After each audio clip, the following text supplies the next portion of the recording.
Hello, dear friends, lovely audiences. Welcome to the East West Show. Jack Chow on the East West with the GNE TV. Today is a big day because rumor has it that probably we want to attack, if we do, to attack North Korea. And today is the time. I don't know. Well, sounds so scary. And of course, that's a joke to start with. But the trepidation is there. The worry is there, and people from left, from right, all kind of people, and giving their opinions. So, should we create a war? Should we not? Today, I'm once again bringing the crying baby to the mother. In this case, you're the mother.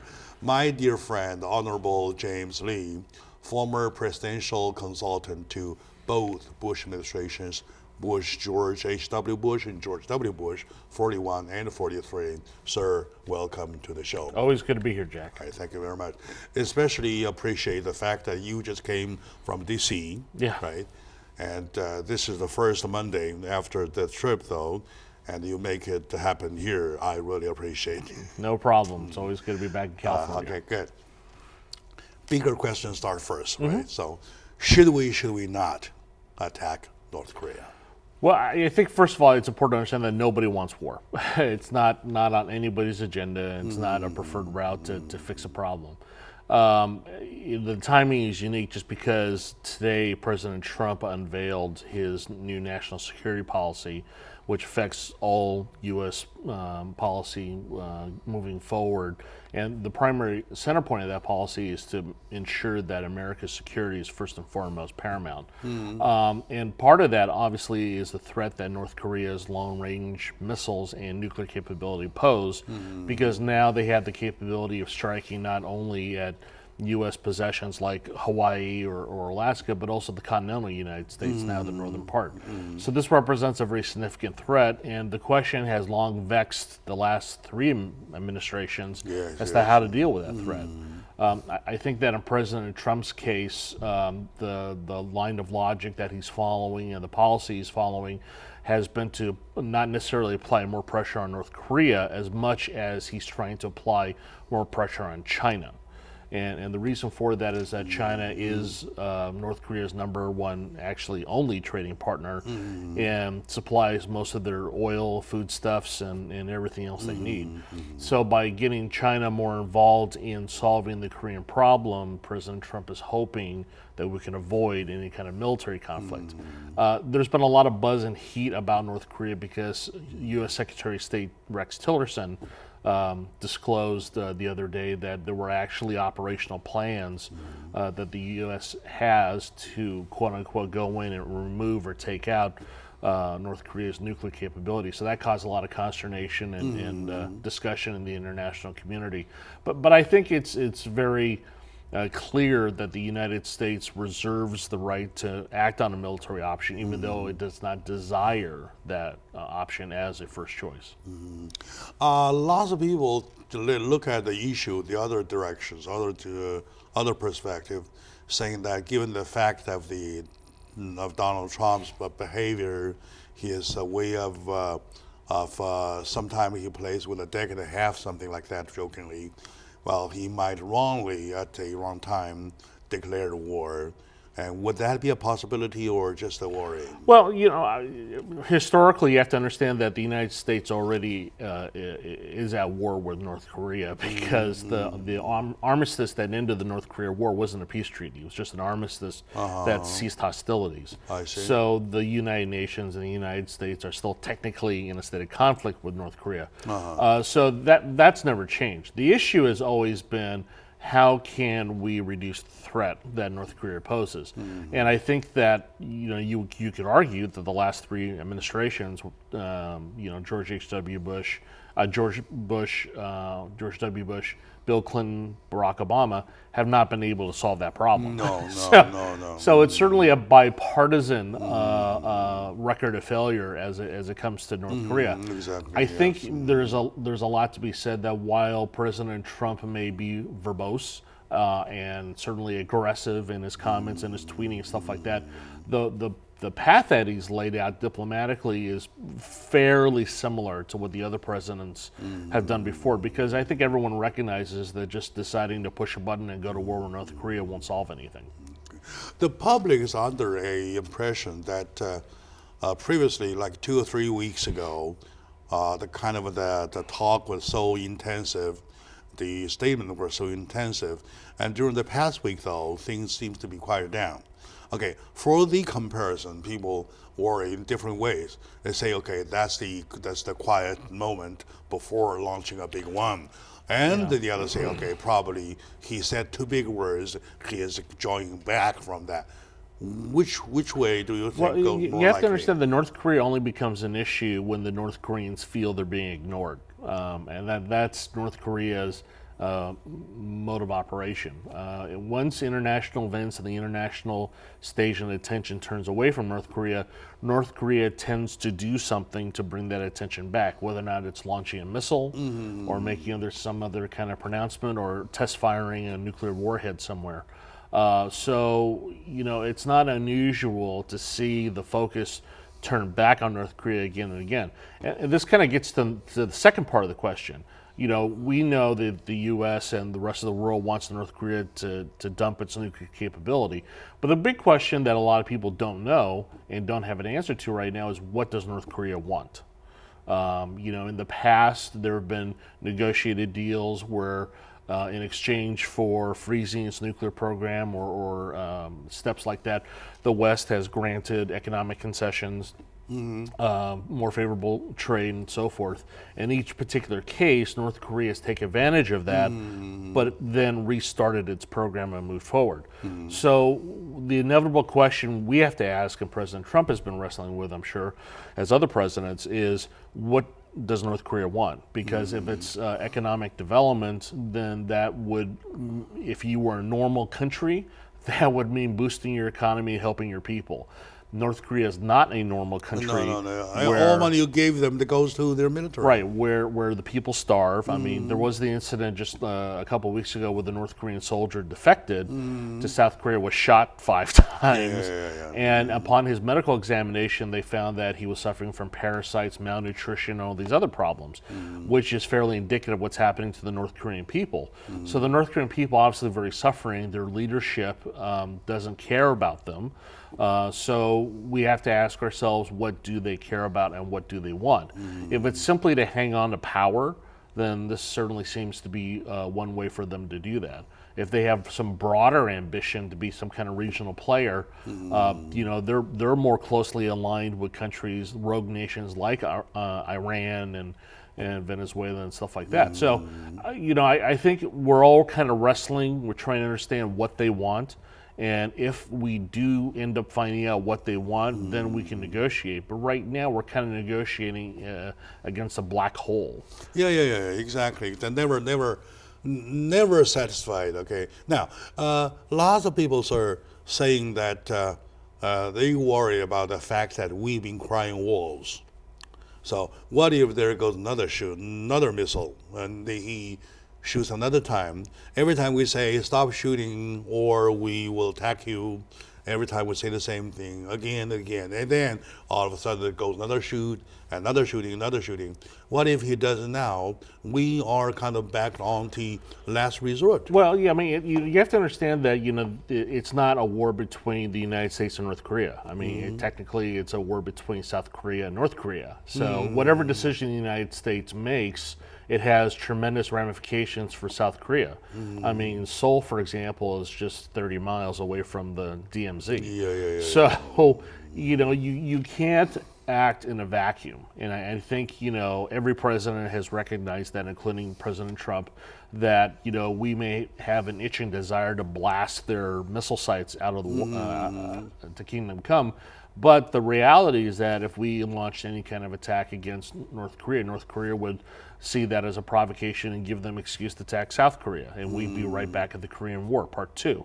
So I think that what everybody struggles with is what is an appropriate response, because logic dictates that if the North Koreans fire a missile and it goes over Japan, for example, then we ought to shoot it down. And I think that's what we're getting closer to, because the United States has moved Patriot missile batteries into Japan, and we've, for the first time, I think in 25 years, we've moved 3 carrier battle groups all together, right, all together Sea, off the coast. So the display of military might is formidable. The only question that remains unanswered is what will it take for us to actually act and shoot something down. Yeah, that's exactly why I say that we have no point of backing up. We're there so far, and then next thing is that one more shoot, we're going to start. Yeah.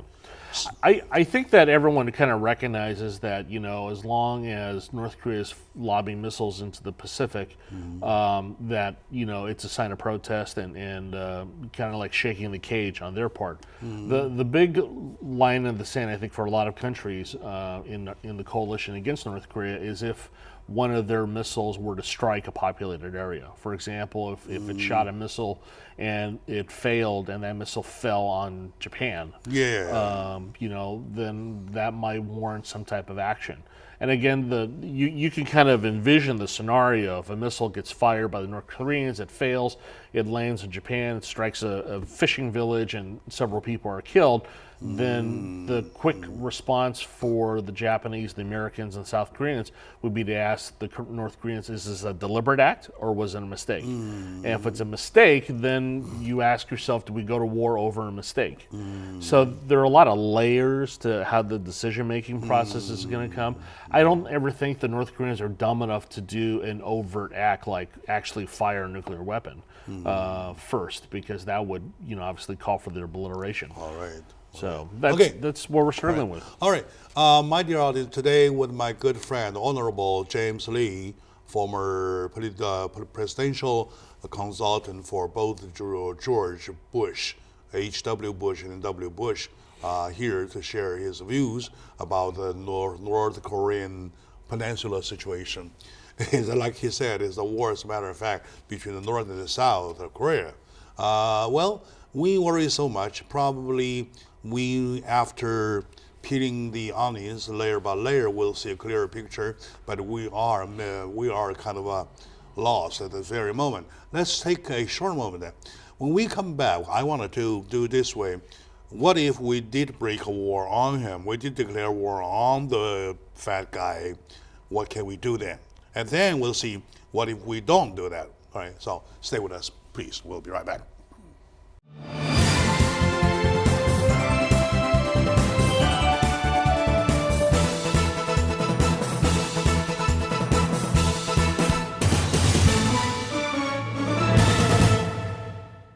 Hello, dear friends, lovely audiences. Welcome back to the East West Show. Jack Zhao with EDI on the East West Show with GNE TV. With me today, my guest is Honorable James Lee. He was the former presidential consultant for both George W. Bush and H.W. Bush and W. Bush, for the father and the son. And he is now the founder and the CEO of Lee Strategy. And he is still on the presidential consultant job. He is here to share his views about the Korean Peninsula situation. Okay, now, suppose what if we did get into a situation that we are pushed to the very corner, that we have to really declare war on them. So now, we're talking about the bad guy, the fat guy himself, right? We're talking about his nuclear defense whatsoever. So lots of people talking about a quick war of 37 minutes or whatsoever. What can we do? Can we get the bad guy, get a fat guy, and get paralyze all the nuclear facilities at the moment? Yeah, I mean, I think that, you know, there's no understating the military advantage the United States and its allies has over North Korea. North Korea is such a destitute and poor nation that their conventional military, in terms of tanks and aircraft and missile systems, stuff like that, are far below what we have in our arsenal. So, you know, in a straight up military conflict, I don't think there's any question that we could obliterate North Korea. And just on conventional arms, I mean, if ever went nuclear, then they would be extinguished in a millisecond. So I think the larger question is at what price do you want to pay for some type of conflict? If you're just looking to try to eradicate North Korea's nuclear capability, then that begs a very simple question: where are the bombs? We have estimates, and we have intelligence, and we have ideas, but this day and age, even if you miss one nuclear weapon and he fires it at Seoul or Tokyo, then it's a bad situation. Very devastating. Yes. So that's why there's a little bit of uncertainty about a military action, because although we know we could defeat North Korea on the ground and in the air fairly easily, North Korea's ability to lob a nuclear weapon and get it past us is what concerns everybody. Yeah, the exact question is exactly like what you mentioned, that what if there's a 1% miss? Right, just like 1% will push a button with their retaliation. Of course, they are so devastating, and this guy is ready to die, like the terrorist attack. Okay, they themselves are bomb. Yeah, it is like being a terrorist. I mean, in order to defend against the terrorists, we have to be right 100% of the time. The terrorist only has to be right one time. And North Korea, would only have to be right one time to inflict massive damage. So, and that's the conundrum that we face in any kind of North Korea policy, because, unless you can guarantee that you can eliminate the threat completely, then you open yourself up to some type of retaliation. You're right. At the end of the day, the military can only give you odds. Basically, they can't give you a guarantee, and that's where we are today. That's why I think President Trump, in today's foreign policy speech, put tremendous pressure and emphasis on characters like China and Russia, because for so many years they've aided and abetted these rogue regimes, whether or not it's Iran or North Korea. And I think that the United States, under President Trump, is trying to draw that line that says that behavior has to stop. And if it doesn't, then it's going to have serious consequences. It's probably easier for the United States to act against China than it is against North Korea, because in China you have a myriad of options to act against China. There's quite a few saying that China is doing this for the sake of keeping the people alive. Otherwise, they will be starved to death. Well, I think China's from a humanitarian point of view. Yeah, I doubt that the Communist government in Beijing has a lot of humanitarian sentiment. Look, China has a very simple reason why they want to keep North Korea going. One is that they don't want to deal with the refugee problem. If North Korea... the refugee problem. Yeah, if North Korea were to collapse, you'd have 15 million North Koreans flooding into northern China. So the Chinese don't want to deal with that, number one. Number two, it's useful for the Chinese to maintain North Korea as a proxy to get them to have leverage against the United States and in other areas, because that enhances China's position as a diplomatic partner. So it serves the Chinese in terms of being able to use North Korea to some extent, but also self-preservation to prevent North Korea from collapsing and sending a wave of refugees. And for the Chinese, historically, their concern is pretty simple, because at the end of the day, North Korea is just as likely to lob a nuclear weapon at Seoul or Tokyo as it is Beijing. And when you deal with an irrational regime like North Korea, your friends could just as easily be your worst enemies. I believe at this point that China has seen that, because if you check back on China, though, they kind of step by step down to the point of doing only oil trade or something like that.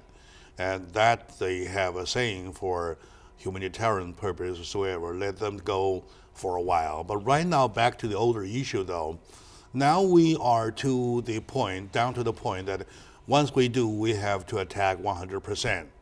Otherwise, we'll rather not do it, because any mistake will cause the whole thing overturned the other way, right? Should that be the fact that the fat guy read our mind, say, hey, yeah, that's you, all right? So that gave him a freedom of doing whatever he wants. Well, I mean, look, Kim Jong-un, understands the nature of the diplomacy that's facing him. He understands that the West is constrained, that they can't act militarily precipitously, because no one wants a wider war. So he understands that he can keep pushing that envelope further and further out.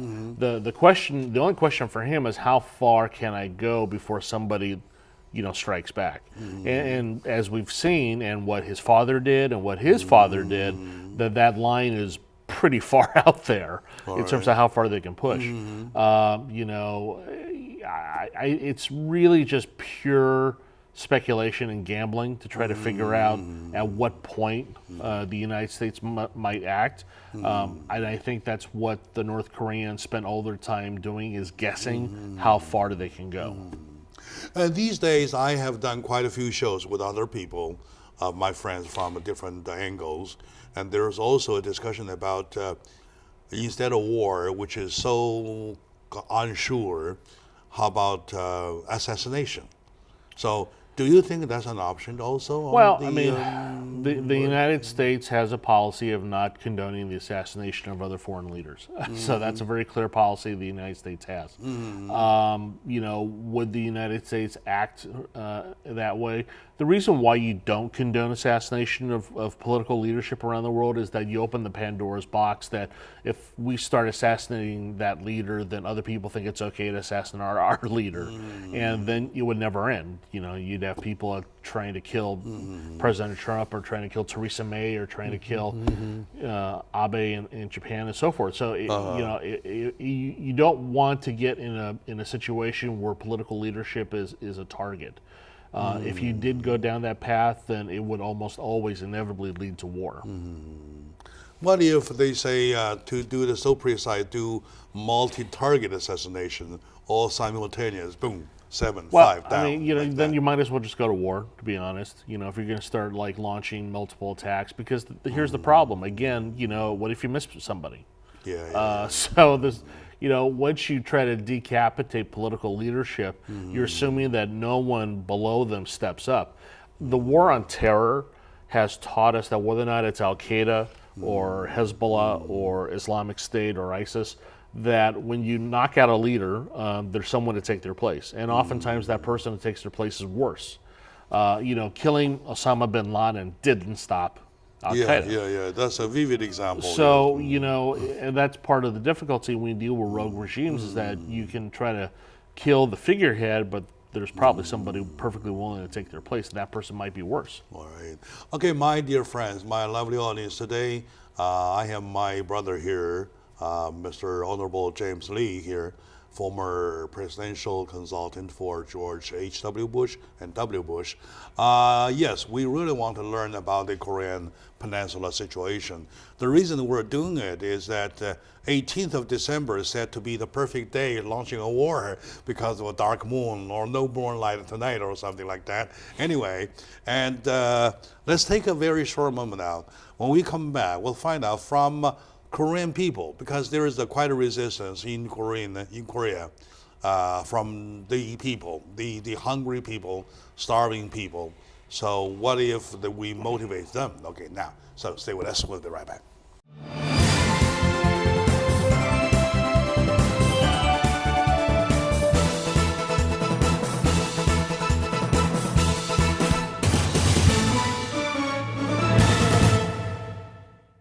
Hello, lovely friends, dear audiences. Welcome back to the show, Jack Xiao on the East West with the JNE TV.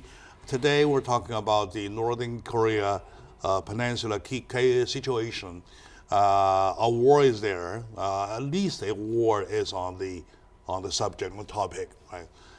Instead of war, or in addition to war, or besides the war, is there any other options?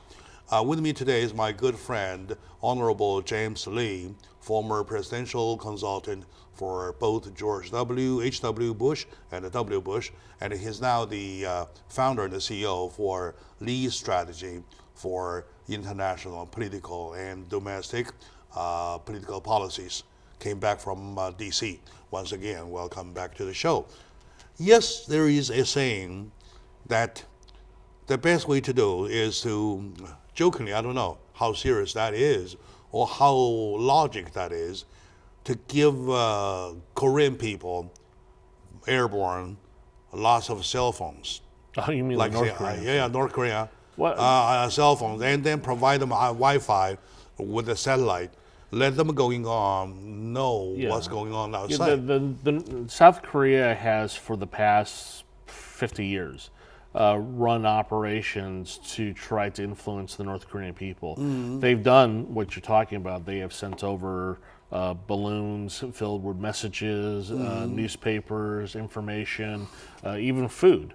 In different ways of trying to communicate to North Korea. But we have to understand that the bulk of the North Korean people live in a society that's so tightly controlled and regulated that their exposure to the outside world is extremely limited.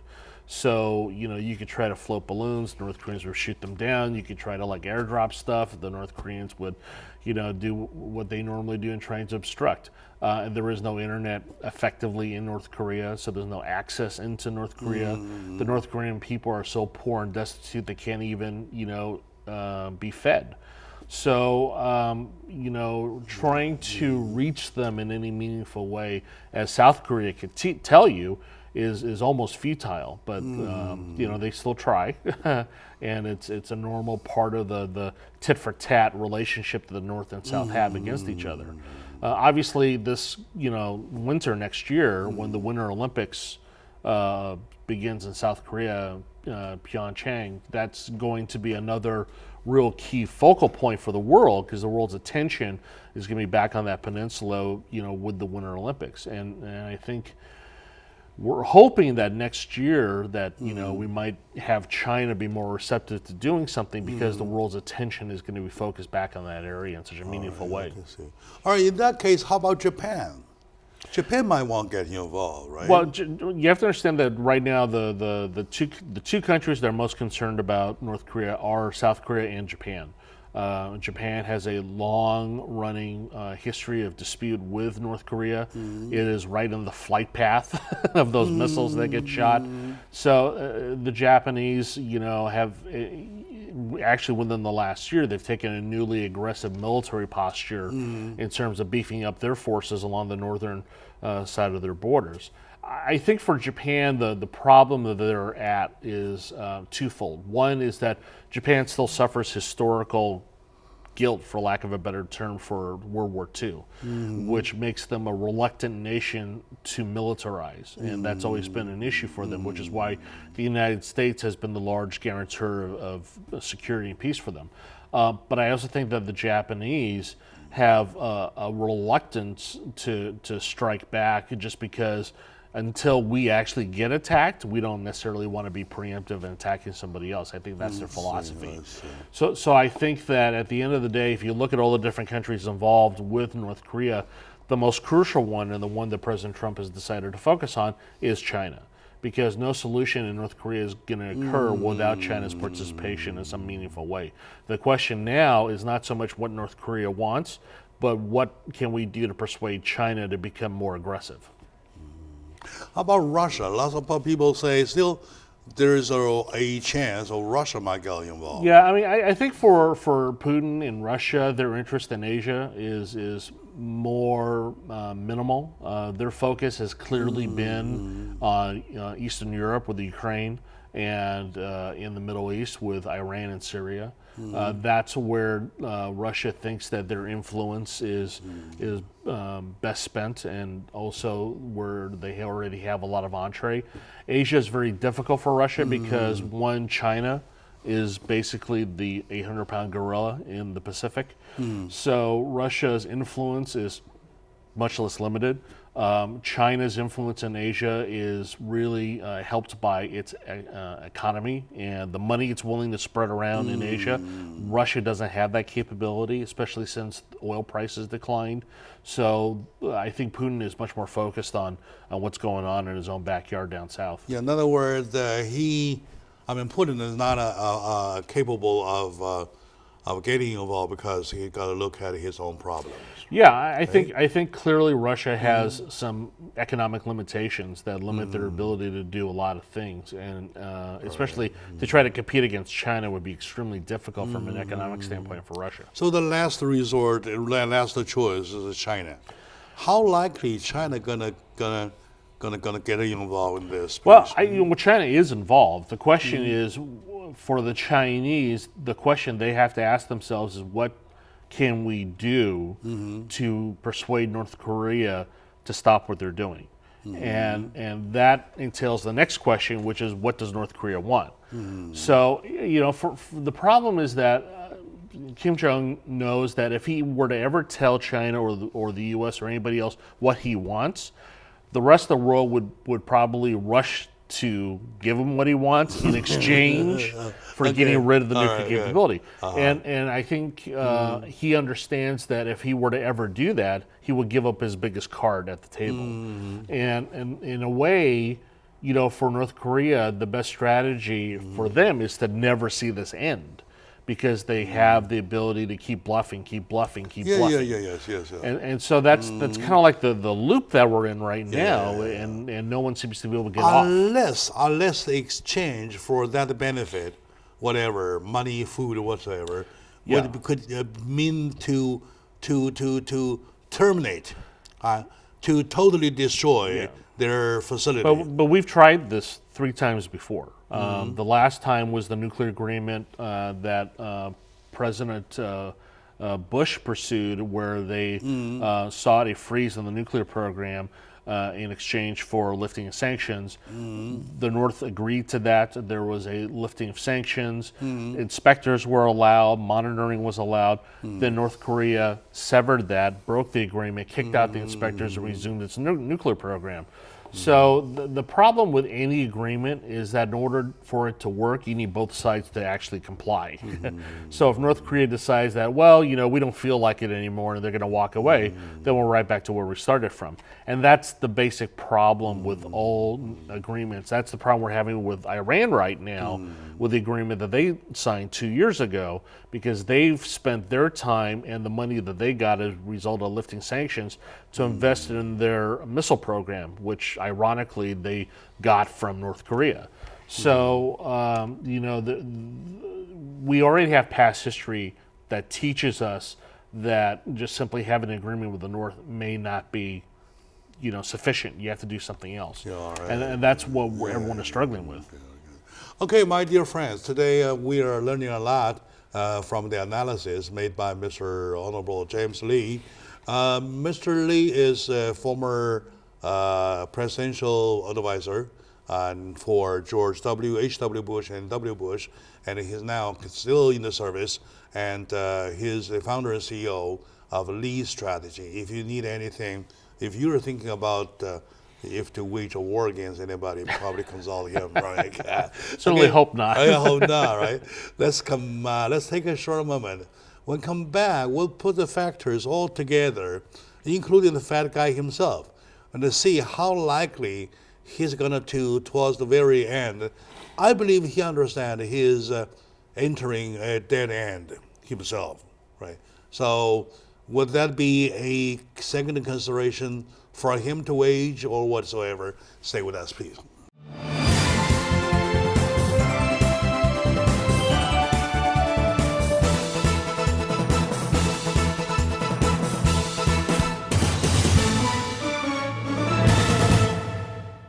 Hello, my dear friends, lovely audiences. Welcome back to the show. Jack Chow, your host.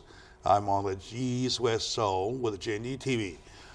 Today, joining me is my good friend, Honorable James Lee, former presidential consultant for H.W. Bush and W. Bush, 41 and 43. Well, it is not everybody can be a presidential advisor, and he is. Mr. Lee is. And he is still consulting. He just came back from D.C. He wouldn't tell us why. Anyway, like I said, anybody want to wage a war, would you consult him before, right? Okay, now, back to the point. Okay, now, with these many around, we analysis so much, how about we analyze this fat guy? What exactly? You said several times, what does he want? Yeah. What does he want? Well, I mean, if you look at the history of that family, clearly the first and most important thing they want is to hang on to power. Okay. Because in his, they have the power. Well, in his particular case, for example, within months of him becoming the new supreme leader in North Korea, he began killing and executing all of his relatives, including the most notorious one, which was in Indonesia, where he killed his half brother. His own uncle he killed. He killed his own uncle as well. So, crazy guy. So the big question is that, okay, if you want to wipe out your bloodlines all around you to preserve yours, then his intention obviously is to hand over the country like an heirloom to his kid, whoever that might be, and just like his father did and his father before him, to make North Korea a generational family artifact. So if we understand that he wants to hang on to power, then we have to work within that structure, because for example, any move to ask North Korea for democratic freedoms or stuff like that is probably going to be a non-starter. The other option is that, what a lot of people have always hoped for is that at some point the North Korean people would say enough's enough and they'll go ahead and revolt. That clearly has not happened in a country where almost a quarter of the population is in the military in some way. So, it's in a lot of ways, starving his own people, keeping resources low, and making life extremely difficult is also a form of control. Because if people are worried more about how they're going to eat that night, they're going to be less worried about how to plot a revolution. So I think that the difficulty policymakers in the U.S. and other capitals have as it comes to North Korea is that we probably already have a pretty good idea of what Kim wants, which is to live forever and run that country. So how do you deal with a guy who's a little bit of a megalomaniac and exhibits some kind of Hitler-like tendencies? The easiest solution is say, well, let's just get rid of him. But, as we discussed earlier, that's probably not very likely.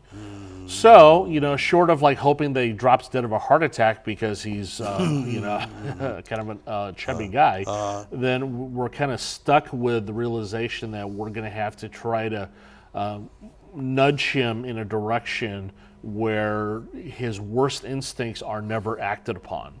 And for now, that's about all we can hope for, is that, war doesn't break out, that North Korea really doesn't do anything other than try to annoy people. It is quite obvious that he, after launching the last, what called the missile, anyway, it's not nuclear. It's not nuclear. It's been almost a week, more than a week, he's been quiet. So how likely do you think he started another one?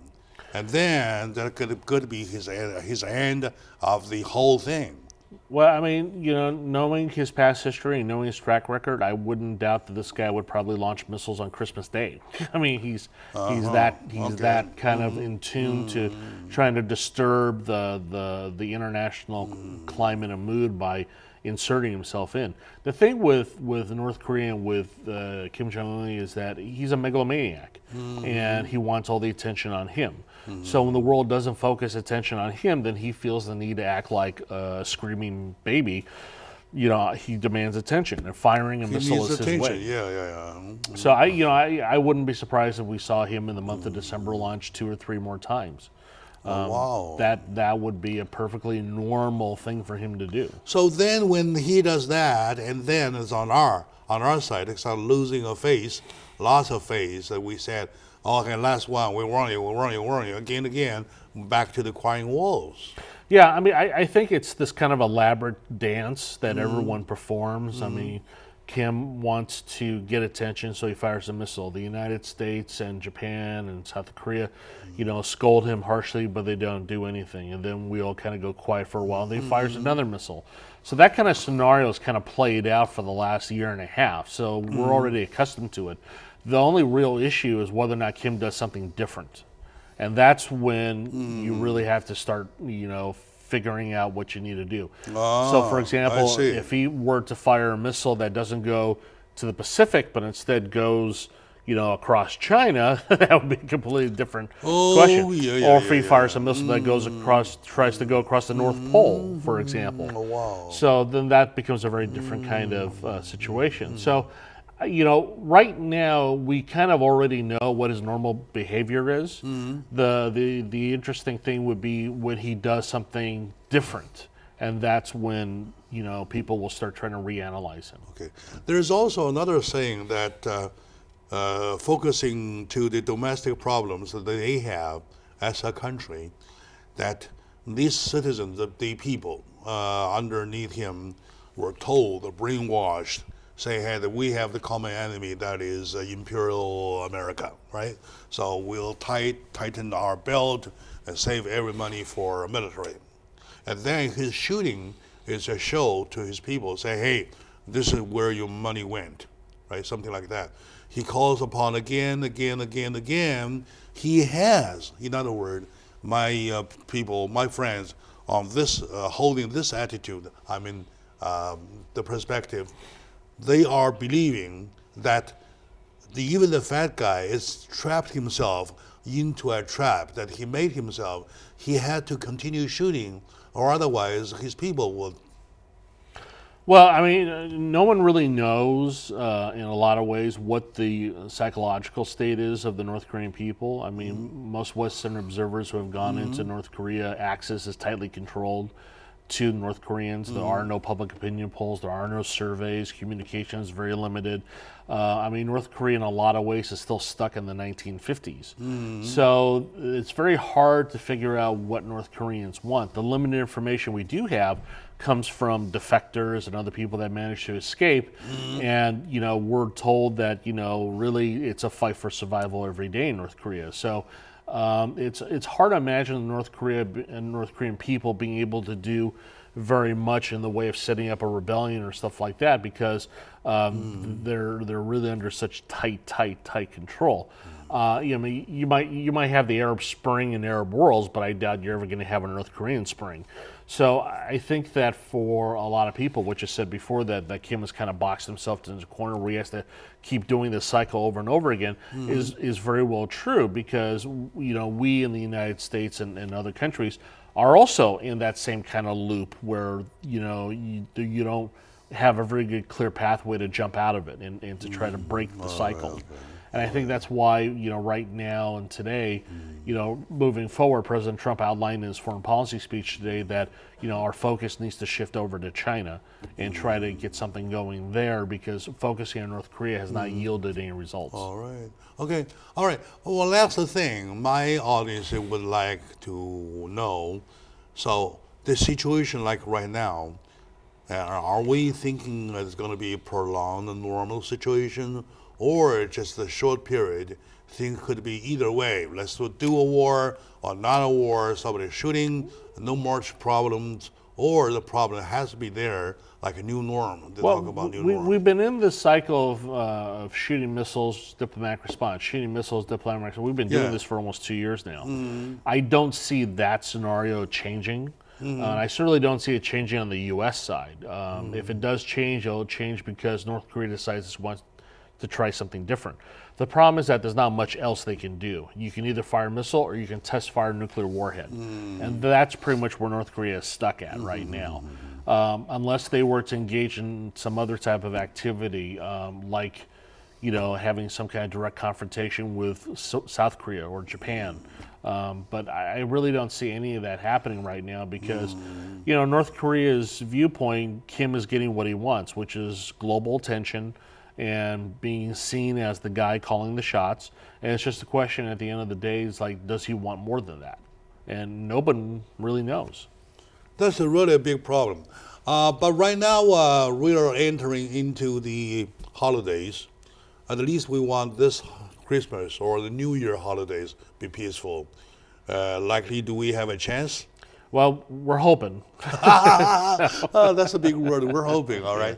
We're a little over time, but we feel better that I finally got my friend, Mr. Honorable Lee, answer all these questions. There is no definite answer, but we know the situation clear enough. So thank you for watching, my dear friends, and to Mr. James Lee, thank you very much for sharing. Thank you. All right. Okay, good. Good analysis. Hope.